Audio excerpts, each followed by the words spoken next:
So Roman and I both grew up in New York. Do you remember Subway churros? Yes, I do. Oh my God, love those. Yes, because they're like an affordable snack. Yep. You're just like, oh, I'm starving. I'm in the Subway. What can I eat? Okay. Subway churro. And you don't just want to eat anything from New York Subway, let me tell you. Hello and welcome to the Modernist Pantry Test Kitchen. I'm Janie. I'm Roman. On this channel, we talk about unique ingredients, techniques, and share new recipes with you every single week. Now, this week, we're doing something that's really for us because Roman and I love coffee. Yes. I'm on my third cup already. And we're always looking for new ways to consume caffeine. So we decided this week that we're going to make coffee churros, which is instead of having coffee or with your coffee, you can have a delicious pastry as well. So I'm going to let Roman walk you step by step through how do you make this really easy and tasty recipe. All right, let's talk first about the ingredients in a coffee churro. What do we need here? All right, so we have our milk, our butter, our vanilla, our salt, sugar, cinnamon, and then we have our flour and egg and our nutmeg.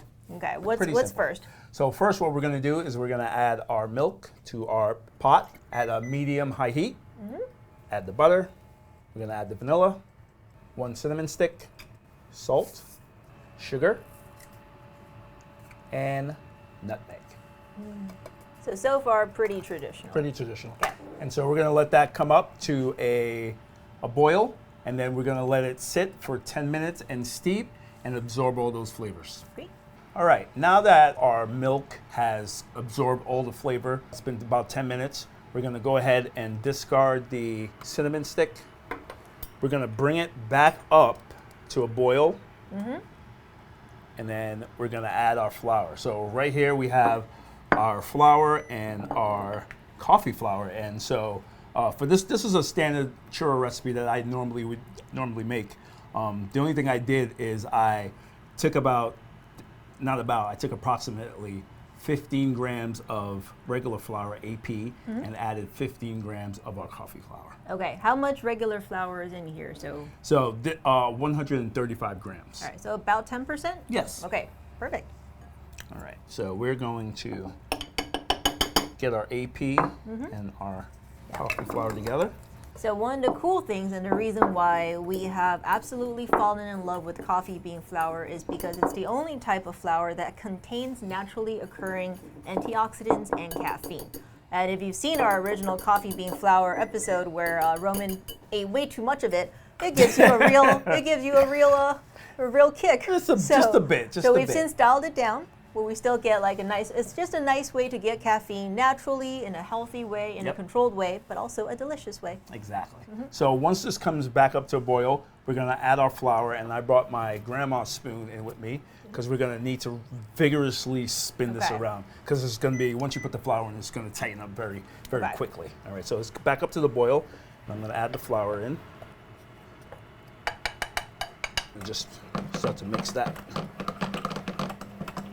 And as you can see, it's coming together. It's getting very tight. Yep. And you just kind of want to, you really need a really, hard spoon for this. And you kind of want to keep it from burning on the bottom of the pan.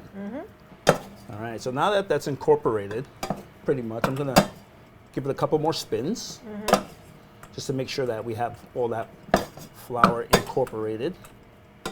And I'm going to turn it off. And I'm going to let it cool just slightly, not too much, because you still want it to be kind of warm to hot when you add your egg in. Okay. So now we're on a control freak, right, which doesn't have the retained heat. If Exactly. you're not on So a once you control turn freak, it off, you should take it off the stove. take it right off the stove. All right, take it off the stove. So what you want to also do is you want to keep it moving, because the more you move it, the more it dissipates the heat. Okay. And so you can quickly get to your next step. Now, you want to add your egg one at a time. This is 2 eggs for this recipe. Again, you want to whisk it vigorously. All right, and why are we not breaking up the eggs first? Does it matter? It really doesn't matter, to be honest. I'm just so used to doing it this way. Alternatively, if you don't want to put so much effort, you can just finish it in a stand mixer. Roman likes being chefy. I do like being chefy. You like putting in the work. I love this recipe a lot because it's very quick, and once you're done, you can get this in your bag and you can start making churros right away. All right, so no resting period. No resting period. Perfect. The only resting period is the beginning when you're infusing the milk. All right, so this is ready to go into our bag, pastry bag, with a 1/2 inch tip. Okay. All right, so we're ready to go. I'm just gonna tighten this guy up. You want to do it while it's still warm. Okay. I'll give it a test to see how it comes out. And there it goes. Perfect. So we'll get our oil ready and we'll make some churros. Cool. All right, we're back and we are just about to start frying some churros. But first, I want to remind you to please subscribe, ring the bell, hit the notification button. Let us know in the comments below what else you would like to see us do in the kitchen. Right now we're planning for, I would say, mid to late fall. So any fall dishes, suggestions are more than welcome. And this is what helps a small channel like ours get more eyeballs because we like doing weird and different things that nobody else is doing. So get the word out and help us. Yay. I'm very bad at the call to action. so I apologize if that sounded weird. Anyway, let's do some frying. Okay, All right. What are we doing? All right, so we have our pâte à choux. Well, it's a pâte à choux. It's almost like a pâte à choux. We have our churro dough, and we have our fryer on at 350 degrees. So we're gonna go in here and do about 3 or 4 at a time.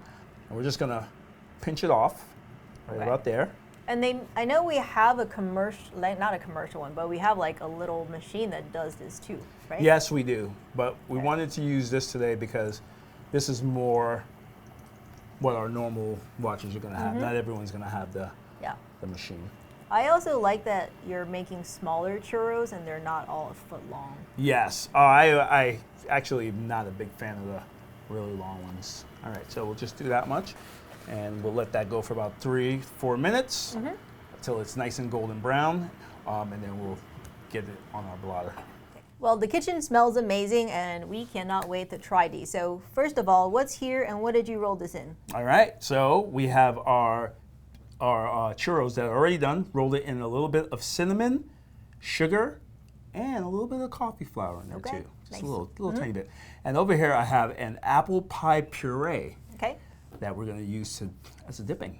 Let's go for it. Let's do it. All right, which one is not burning hot? Because these are freshly fried. Yep. So the bottom, we got to go to the bottom, I think. Too late. I already picked this one. I'll take that one. I'll risk it.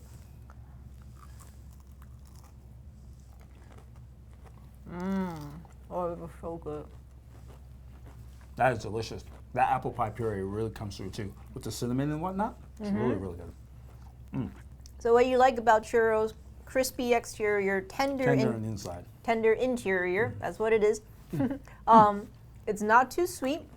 Nope. You definitely get the coffee flavor. If you're someone who loves coffee, you're going to love this recipe because it has just enough coffee flavor. It's not overpowering. Nope. You get all the other notes, the cinnamon, the sugar, the apple puree comes through great. This is absolutely fantastic. Get the recipe in the links in the description below. Let us know what you think.